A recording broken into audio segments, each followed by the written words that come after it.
Conclusion निकला इस धारा का, वो ये कहता है कि प्रॉपर्टी जब ट्रांसफर होगी तो पहली कंडीशन ये है कि बच्चे ने जन्म ना लिया हो, एक बात। दूसरी बात यह है कि बच्चे ने जब जन्म ले लिया तो राइट उसमें वेस्ट कर जाएगा, दूसरी बात। तीसरी बात यह है कि दो अजन्मे बच्चों को प्रॉपर्टी ट्रांसफर होगी नहीं, एक अजन्मे बच्चे को होगी। और चौथी बात कि प्रॉपर्टी पर किसी न किसी की सर्वाइवरशिप बनानी पड़ेगी, वो प्रॉपर्टी किसी न किसी को सौंपनी पड़ेगी।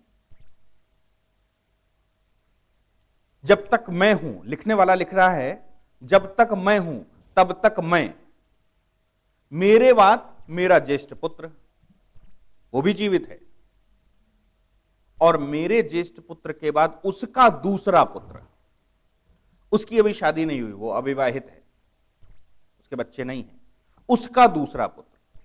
तो जब तक मैं सरवाइव कर रहा हूं तब तक तो ठीक है, मेरे पास प्रॉपर्टी है, मैं एब्सोल्यूट ओनर हूं उसका। मेरे बाद मेरा पुत्र एब्सोल्यूट ओनर नहीं बनेगा, उसको लिमिटेड राइट हमने दिए हैं, रिस्ट्रिक्टेड राइट ट्रांसफर किए हैं।